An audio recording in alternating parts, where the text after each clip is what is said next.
the stock market is not overvalued according to the graphs that I'm going to be showing with you today.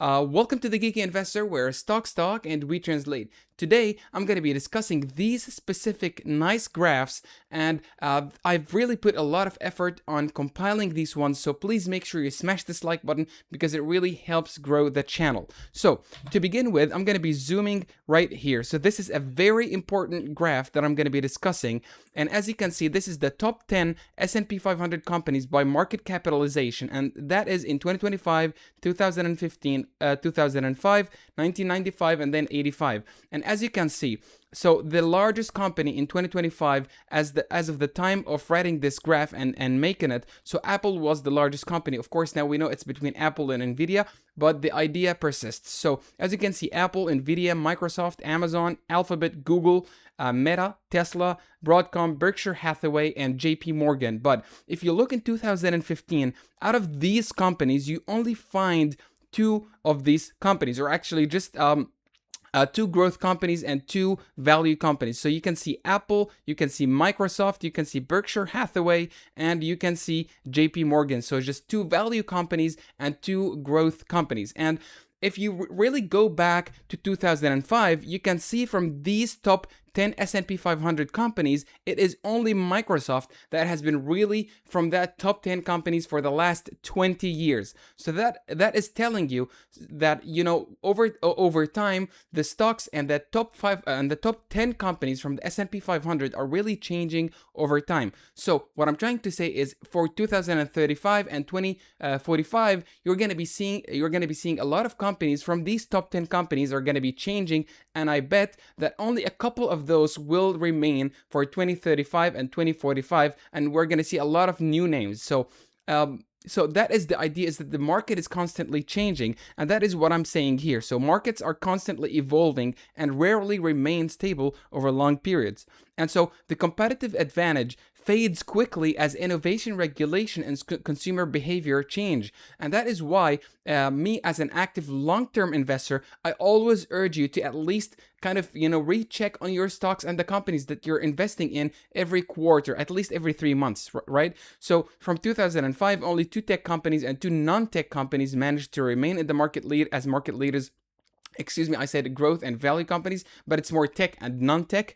And then looking back in 2005, only 1 company has survived, and that is Microsoft, as a dominant player until today. So that is a 20-year lead in the top 10 10 companies from S&P 500, which is really phenomenal for Microsoft leadership. So I go on to say that in these graphs, if you really zoom in and kind of just look at this graph, so the S&P 500 earnings growth by sector, and we'll look down at the sectors right here: tech, utilities, industrials, financials, etc. And as you can see, the top S&P 500 earnings growth by sector was really the tech companies. And as you can see, they grew actually 28% year over year as of Q3 2025. And if you compare that to the energy, for example, it was down 2%. And then you compare that to other industries, you can really see that the tech is really standing out, and they are having phenomenal growth rates. And that is one of the reasons why these companies are really kind of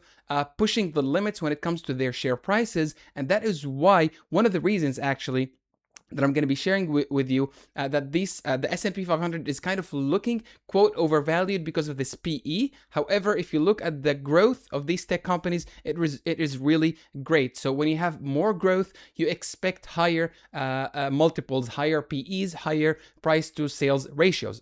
So technology companies have been the strongest performance this year in terms of stock returns and EPS as well. So it's not just as earnings, but if you also look at the top 50 performing S&P 500 companies by sector when it comes to share price, and as you can see, 16 of the top 50 companies when it comes to the share price has been in the tech industry.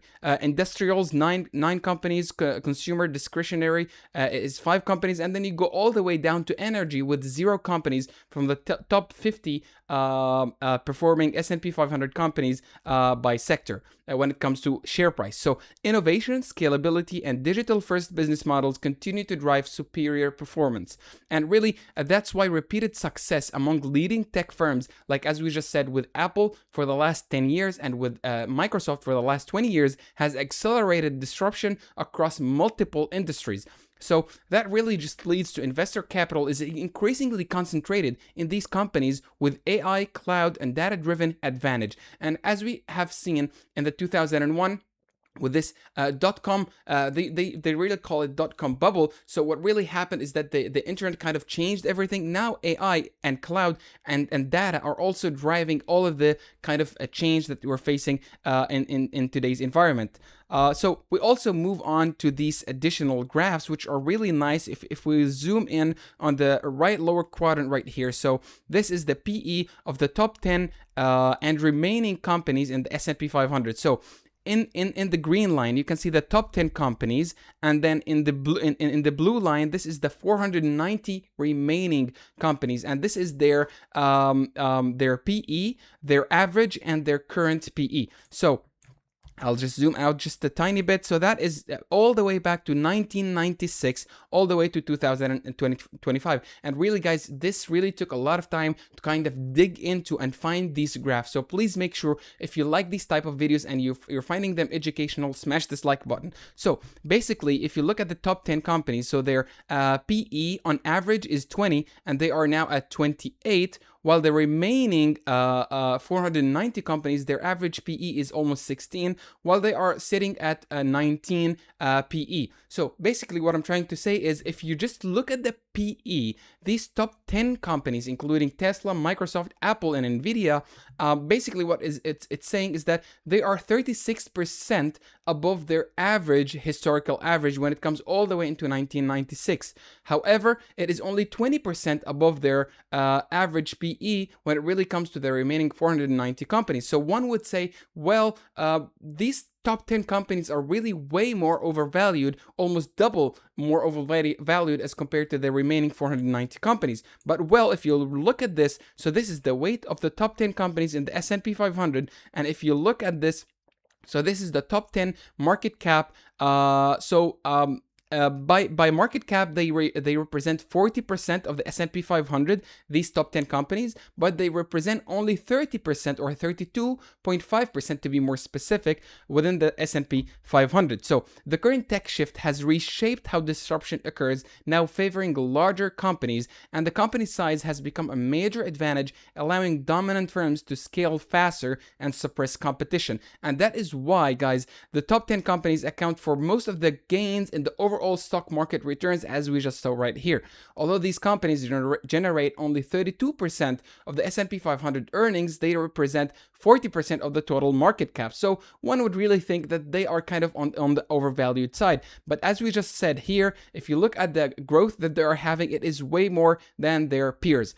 And now the same story really is not just for the S&P 500, but it's also the same story is really true for the Russell 1000 value versus growth in the next 12 months. If you really look back to 1997 all the way into December 31, 2025, and as you can see, kind of, the average is 30% minus. However, if you look at the growth, their long-term average is 21.4, while they are sitting at 28.8. So that is almost, 33% more overvalued when it comes, where if you compare that to the value stocks, it is only around 10 to 15, actually 15 to 20%.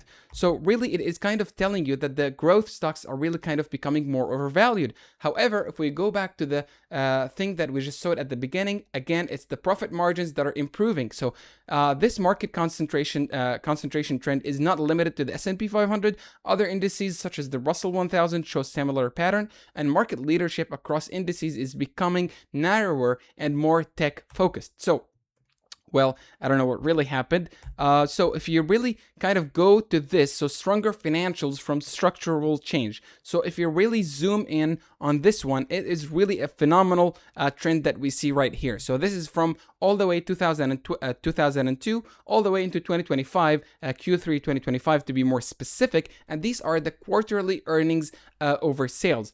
And as you can see, it is kind of, this is the profit margins, all right? So if you see the profit margins in 2002, they were sitting around 8%, while just before the crash in 2008, this housing crash, and then it led to the market crash, that financial bubble, it was sitting around 10.5-ish%. But if we'll really look at 2025, it is sitting at around 14%. So that is more than 40% increase when it compared to the just 10 years prior. So that is really a phenomenal thing to see. So if you have more and higher profit margins, because from the S&P 500 you're having more tech companies, the S&P 500 is becoming more and more tech focused, so their profit margins are increasing. If you see profit margins increasing, you really expect the share price to kind of follow the same pattern, and that is what we're seeing with the S&P 500. And if you look at this is another interesting graph that we can see right here. So the S&P 500 EPS, or earnings per share